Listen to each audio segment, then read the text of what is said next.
Greetings, I'm Michael Quinn Patton. As a cancer survivor, on World Cancer Day, I got to thinking about risk factors for disease, and risk factors for programming and evaluation. Dr. Stephen Kopecky of the Mayo Institute has written a new book about risk factors related to disease, cancer and heart disease being the leading causes of death in older adults. And he found that essentially the risk factors for cancer are the same as risk factors for heart attack, stroke, Alzheimer's, diabetes, high blood pressure, and erectile dysfunction. And the point is to identify those risk factors and then monitor how well you're doing for early detection, which is key to early success and early treatment. In another vein, economist Alison Schrager has written a book about risk called An Economist Walks into a Brothel.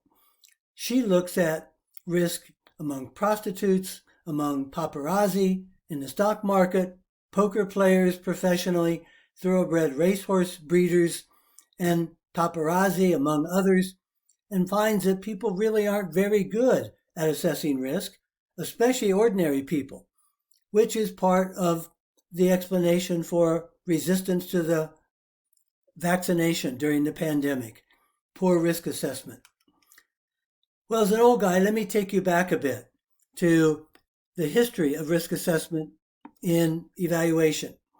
In the 1960s, GTZ, with US aid, developed what was called the logical framework, or the log frame for short.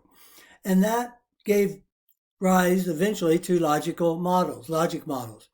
In the early days, this framework included not only the inputs, activities, outputs, and outcomes, but had a column for performance indicators, for data sources, and a column for risk and assumptions.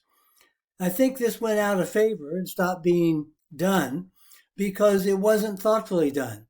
People just filled in the blank, filled in the box: risk assessment, political instability, economic recession, staff turnover, inadequate funding, and it became mechanistic and thoughtless.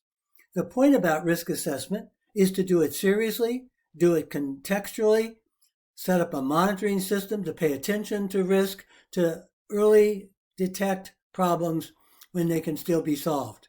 And so this challenge of risk assessment becomes part of our ongoing work in evaluation. I once did a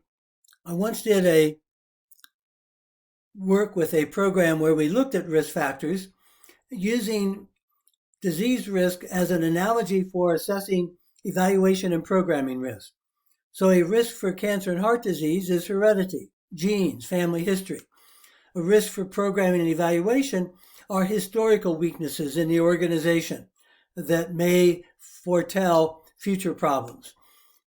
In heart disease and cancer, bad health practices, tobacco, alcohol, and stress are risk factors.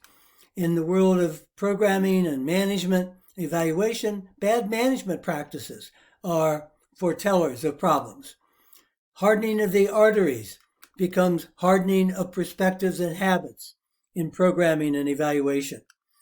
Exposure to carcinogens for disease becomes a hostile environment for evaluation or programming. These analogies give us ways to creatively think about identifying and monitoring risk factors. And there's a whole field of risk management.